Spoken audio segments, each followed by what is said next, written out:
Bismillah. Assalamualaikum warahmatullahi wabarakatuh. Bismillah. Mari kita lanjutkan lagi ngaji kita. Oke, kita lanjutkan.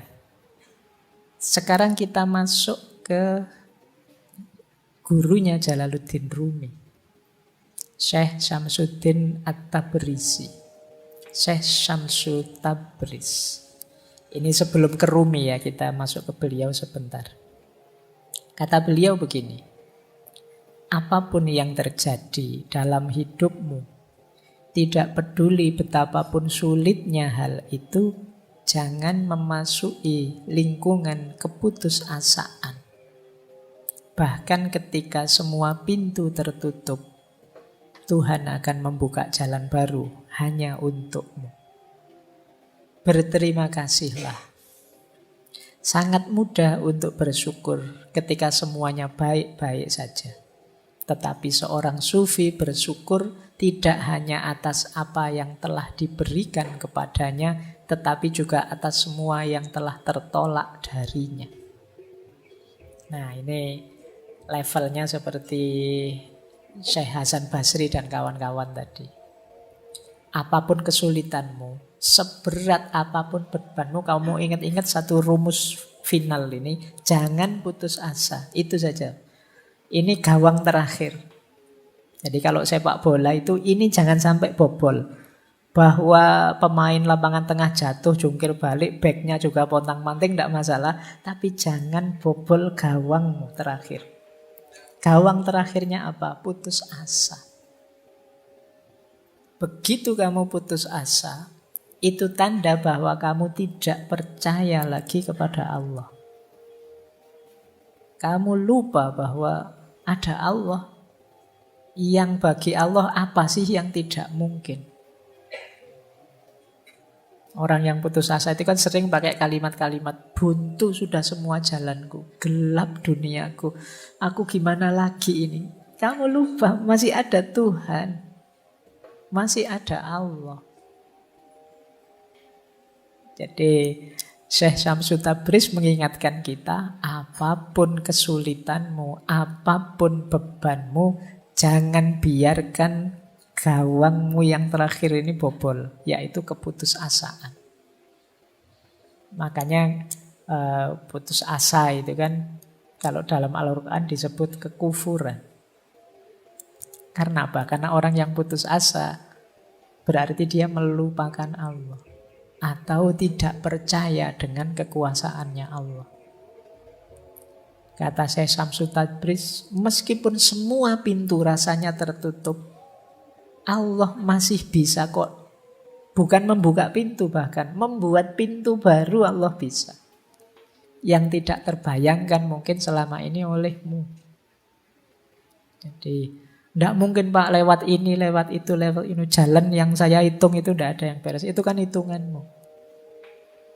Jadi bagi Allah apa yang mustahil?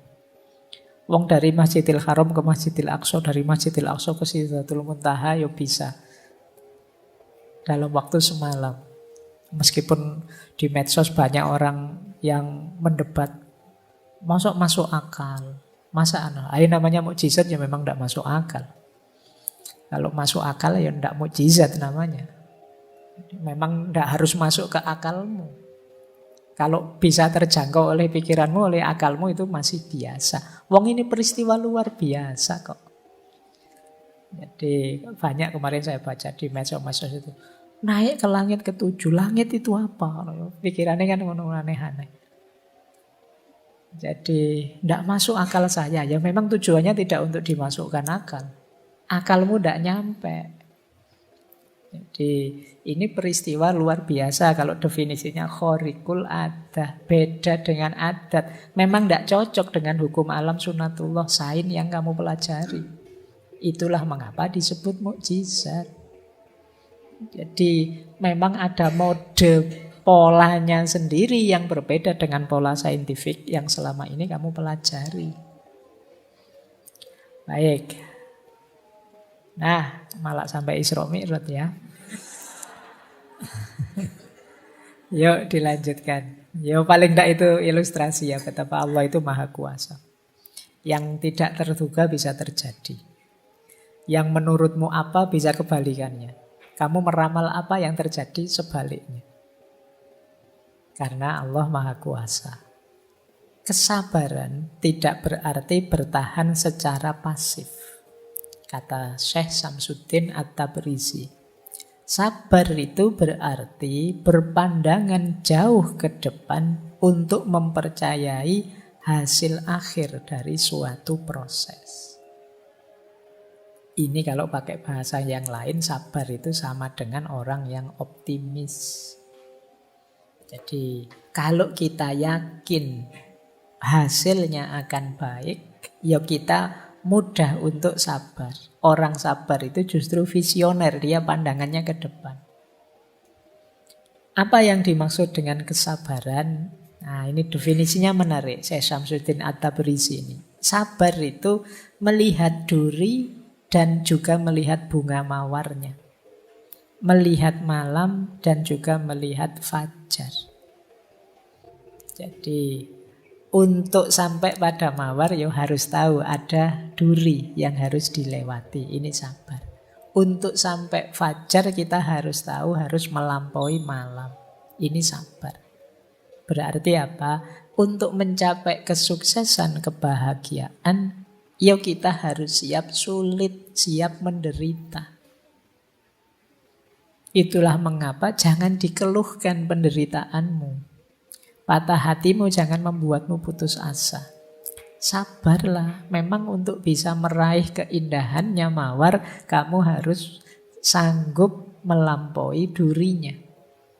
Untuk bisa melihat indahnya fajar, kamu kan harus sanggup menahan hidup di malam hari. Kalau kalian kalau mau melihat sunrise itu kan ya dibelani ngantuk-ngantuk malam tidak tidur, naik ke atas gunung sampai sana, alhamdulillah bisa kelihatan sekarang sunrise. Itu kan kamu ada tirakatnya, itu kan capek-capek menahan tidak tidur. Jadi ya meskipun setelah melihat sunrise kan kamu hasilnya kan bisa selfie-selfie, foto-foto itu saja. Nah, hidup juga begitu. Kamu kalau ingin meraih keindahannya harus siap dengan pahitnya. Kita itu seringkali hanya fokus pada mawarnya saja, fokus pada fajarnya saja. Lupa dengan malamnya, lupa dengan durinya. Itu yang membuat kita begitu dropnya ketika mengalami patah hati, ketika mengalami kesulitan hidup. Padahal justru kesulitan itulah yang akan mengantarkan kita pada keindahan. Ini pendapatnya Syekh Samsuddin At-Tabrizi. Ketidaksabaran berarti menjadi picik untuk tidak dapat melihat hasilnya. Jadi orang tidak sabar itu ya hanya lihat pahitnya saja. Tidak lihat bahwa setelah pahit ada manisnya. Orang tidak sabar itu ketika melihat bunga mawar, sudahlah, tidak usah mawar-mawaran, ada durinya kok. Nah, kenapa? Dia tidak tahan, dia hanya lihat durinya. Dia lupa bahwa kalau nanti bisa dapat mawar, indah loh itu. Ya kalau kamu tidak siap menunggu malam, ya kamu tidak akan ketemu indahnya fajar. Sudahlah, tidak usah nyari-nyari fajar, tidur saja enak misalnya, ya sudah. Ini yang disebut tidak sabar. Para pecinta Tuhan tidak pernah kehabisan kesabaran. Karena mereka tahu bahwa agar bulan sabit menjadi purnama dibutuhkan waktu. Tidak mungkin hari ini bulan sabit, besok langsung purnama. Kalau sudah begitu, kiamat itu berarti. Mesti kamu harus nunggu dulu waktunya. Dari bulan sabit jadi purnama, ya paling tidak kamu nunggu 15 hari ya. Setengah bulan. Itu pun purnama tidak seterusnya nanti jadi bulan sabit lagi. Itulah kehidupan. Kalau kamu kehilangan kesabaran, hidupmu akan sangat berat. Karena modenya hidup itu naik turun. Tidak mungkin orang hidup itu seneng terus, enak terus. Meskipun kamu pinginnya begitu. Hidup itu mesti ya kadang seneng, kadang tidak seneng, kadang enak, kadang tidak enak. Wis itu wajar. Siaplah menghadapi hidup yang seperti ini. Kunci bahagiamu justru di situ. Kalau kamu siapnya seneng saja, ya siap-siap hidupmu banyak stres, banyak depresi. Semoga tidak ada yang di sini hidupnya nyari susah saja. Kan ada orang itu yang kalau bisa sulit kenapa dibuat mudah, itu namanya nyari susah. Orang itu normalnya nyari seneng, dia malah nyari susah. Kalau tidak rumit, tidak enak Pak, tidak asik Pak. Yo salahmu dewe kalau gitu. Baik, ya jadi orang yang normal-normal saja. Wajarnya kita mencari kebahagiaan, kesenangan, tapi kita harus sadar hidup ini ada kesulitan juga, ada problem juga, ada naik turunnya juga.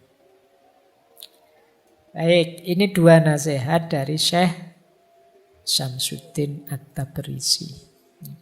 Gurunya banyak sufi juga. Sosok beliau agak misterius. Dulu pernah kita bahas waktu membahas Mahabbah Ilahiyah kalau tidak salah. Baik, kita lanjutkan. Nah, kata beliau begini. Ini bagi yang suka mematahkan hatinya orang lain. Ini masih Syekh Syamsuddin At-Tabrisi. Ini perspektif berbeda ya. Kalau tadi yang mengalami penderitaan, ini yang membuat orang lain menderita. Kata Syekh Syamsuddin At-Tabrisi, kalau engkau selalu mematahkan hati orang lain, apapun ibadah yang kamu lakukan tidak ada nilainya. Mematahkan hati orang lain itu membuat orang lain kecewa secara sengaja, membuat orang lain putus asa secara sengaja, membuat orang lain merasa bersalah secara sengaja, membuat orang lain drop secara sengaja.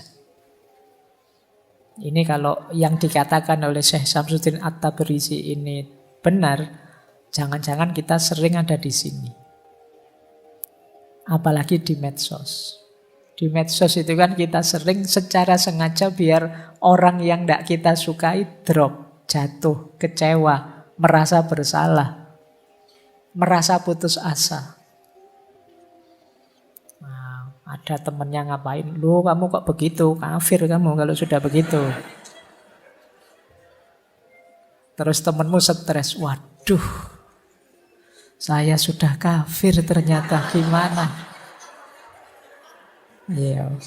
Nah, patah hatinya dia, depresi, melakukan kebaikan saja masih dituduh-tuduh, dituding-tuding. Terus dia putus asa. Kata saya Syamsuddin At-Tabrisi, kalau engkau selalu mematahkan hati orang lain, apapun ibadah yang kamu lakukan, tidak ada nilainya. Kita kan kadang senang, kadang bangga kalau membuat orang kecewa, khususnya orang yang kita benci atau kelompok yang tidak kita sukai. Rasa, baru tahu dia, keliru dia kan, baru tahu dia, rasakan kamu kecewa, rasakan kamu salah, rasakan kamu. Ini namanya mematahkan hatinya orang lain. Jangan lupa bahwa Allah itu mencintai manusia. Siapa saja dia, di level apapun dia. Jadi, maka ayo kita cintai semuanya. Apapun keadaannya, apapun kondisinya. Ya dengan cara mencintai yang proper tentu saja. Mencintai yang proper itu bukan selalu disetujui saja. Kalau tidak pas, ya diluruskan dengan baik. Tidak dipatahkan hatinya. Kalau cocok, didukung. Ini namanya mencintai. Jadi, ya kalau bisa kita bangun peradaban saling mencintai, saling peduli. Bukan peradaban saling menjatuhkan, saling berlomba bahwa akulah yang paling tinggi, yang paling benar, yang paling lolos, yang masuk surga pertama, yang paling diridhoi Allah. Ya kalau bisa kita masuk surga pertama semuanya bareng-bareng. Jadi tidak harus giliran. Bareng-bareng gitu kita diridhoi Allah semua begitu ya. Kita semuanya bareng-bareng dicintai Allah. Apapun cara kita mendekati Allah. Ya beda-beda itu wajar, ya memang hidup itu kan begitu, ada macam-macam cara, macam-macam gaya untuk dekat dengan Allah. Jadi jangan jadikan perbedaan itu alasan kita saling mematahkan hati, saling membuat orang kecewa dan putus asa. Kalau bisa saling kita dukung, ya sudah, pendapat saya begini, pendapatmu begitu, silahkan lakukan kebaikan semaksimal mungkin sesuai keyakinanmu, aku pun akan melakukan kebaikan semaksimal mungkin sesuai keyakinanku. Insya Allah kalau yang kita lakukan sama-sama kebaikan akan menghadirkan ridhonya Allah. Ini menurut saya mode hidup bersama yang lebih nyaman daripada perlombaan bener-beneran. Jadi akulah yang paling benar, kamu salah, kamu tidak cocok, ini loh dalilnya. Nanti yang sana, kamu yang keliru, dalilnya ini loh. Oh, dalilmu kan hanya niru. Yang sana, dalilmu kan cuma ngutip saja. Dalilmu ya wis. Akhirnya hidupmu jadi sangat tidak nyaman. Maka jangan saling mematahkan hati, saling dukung saja. Baik, biar yang dinyatakan oleh Syekh Syamsuddin ini tidak terjadi. Kalau engkau selalu mematahkan hati orang lain, apapun ibadah yang kamu lakukan tidak ada nilainya. Siapa tahu apa yang kita lakukan saat mematahkan hati orang lain mendatangkan murkanya Allah. Sehingga Allah tidak ridho, termasuk pada ibadah yang kita lakukan. Oke, kita lanjutkan. Sekarang kita masuk ke murid beliau, Maulana Jalaluddin Rumi. Kalau ini perspektifnya agak berbeda. Ada satu kalimat yang terkenal sekali dari Maulana Rumi, biarkan hatimu pecah agar dia terbuka. Nanti ada kalimat, Allah itu mencintai orang yang patah hati. Tadi sudah saya jelaskan ya, ada beberapa hadis yang maknanya adalah Allah itu bersama orang lemah, bersama orang terpinggirkan, bersama orang yang sengsara. Ya berarti termasuk orang-orang yang patah hati. Satu kalimat ini saja mungkin bisa menghibur teman-teman yang sedang patah hati. Jadi kalau sedang patah hati, alhamdulillah berarti sekarang aku dicintai oleh Allah. Makanya dibawa ke dunia patah hati. Kenapa menurut Maulana Jalaluddin Rumi dia malah meminta kita biar saja hati kita pecah? Beliau mengilustrasikan begini. Kata beliau begini, engkau menginginkan sedikit air dalam kendi tanah liat, tetapi kemudian engkau memecahkannya. Air itu akan bergabung kembali dengan danau dari mana dia berasal. Ego kita mencoba untuk mencegah pertemuan itu dan selalu menolak saran siapapun tentang perlunya pertemuan. Nah, jadi kita ini seringkali yang sangat jadi perhatian kita adalah keinginan kita, hasrat kita, nafsu kita, ambisi kita. Yang kadang-kadang tidak terpenuhi. Itu yang disebut hati kita terus pecah, patah. Ketika hati kita patah, mengalirlah air menuju ke yang sejati. Sejatinya air kemana? Ya ke sungai. Sebenarnya ketika hati kita patah, itu jiwa kita terbuka jalan untuk kembali ke yang hakiki. Saat itu kita diingatkan, kembali ke Allah yang lebih hakiki. Tetapi ego kita yang menahan perjalanannya air itu.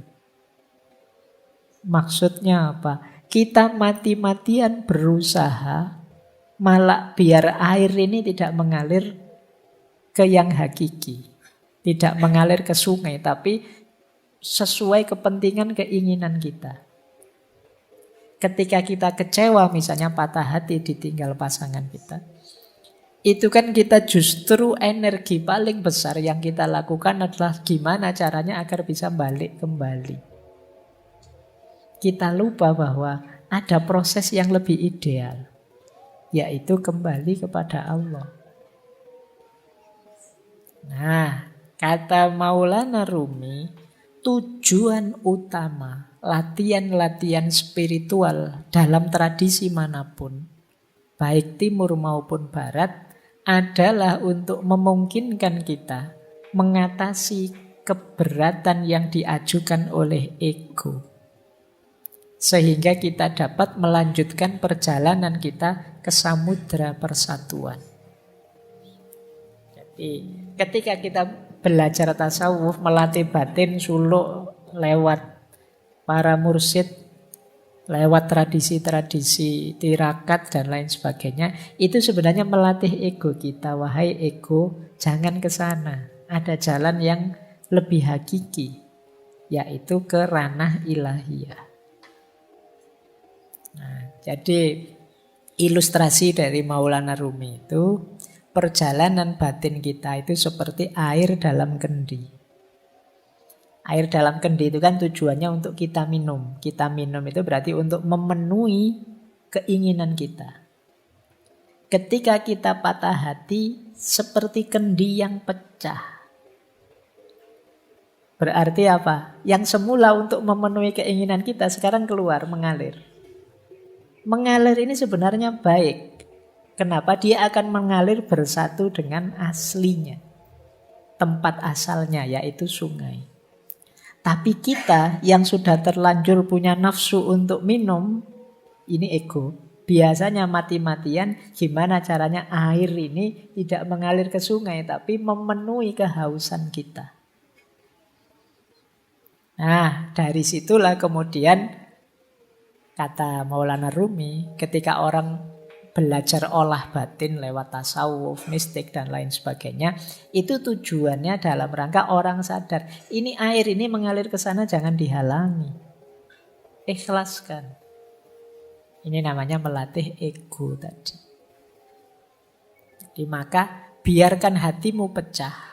Berarti sekarang saatnya kamu kembali ke ranah ilahiyah. Justru sekarang terbuka jalan. Kalau hatimu tidak pecah, ya kamu tetap akan memanjakan nafsu, hasrat, ambisi duniawimu.